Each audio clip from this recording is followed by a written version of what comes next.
जैसे कि previous video English में थी, ये वाली हिंदी में है।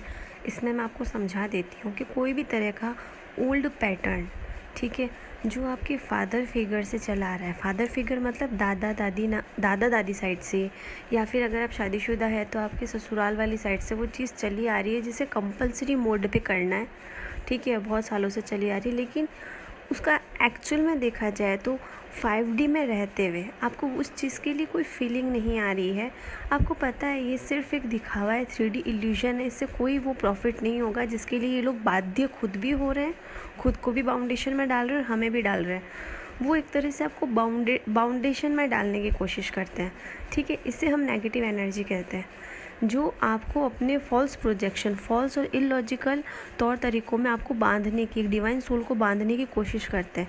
अगर आपका मन हो किसी चीज़ को करने का तो आप उस पैटर्न को फॉलो करो, लेकिन उस पैटर्न से अगर आपका या किसी का बुरा हो रहा है या फिर आपका मन नहीं मान रहा तो उस चीज़ को मत करो, उसको हीलिंग दो। हीलिंग कैसे होती है, उसके लिए पॉजिटिव स्टेप्स लो।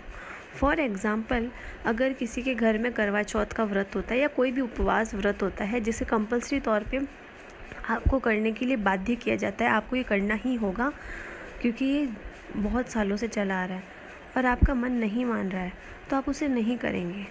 आपको कोई बाध्य नहीं कर सकता। या कोई ऐसा पैटर्न जो आपके घर में सालों साल चला आ रहा है लेकिन आपका मन नहीं मान रहा है तो आपको उसके लिए स्टैंड लेना पड़ेगा। और वो स्टैंड आप कैसे लेंगे, जब आप मेडिटेशन करके हाई वाइब्रेशन में आएंगे तो आपका थॉट चक्र ओपन होगा, जिससे कि आप जो भी बोलेंगे वो अगले के ऊपर इफ़ेक्ट करेगा।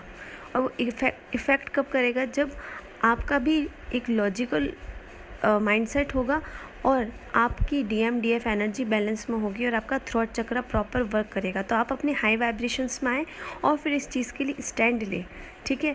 ये जो कुरीति या फिर इस तरह से कोई भी एक चीज़ होती है जो आपको बाउंड करेगी, या फिर कोई ऐसे नेगेटिव पैटर्न जैसे कि फादर फिगर से चला आ रहा है, किसी चीज़ को समझाने के लिए थप्पड़ पड़ेगा या फिर डंडे पड़ सकते हैं, तो आपको उस चीज़ के लिए स्टैंड लेना है कि कोई भी चीज़ के लिए ये चीज़ें अलाउ नहीं होंगी। मैं उम्मीद करती हूँ जो चीज़ मैं समझा रही हूँ वो आपको समझ आ रही है।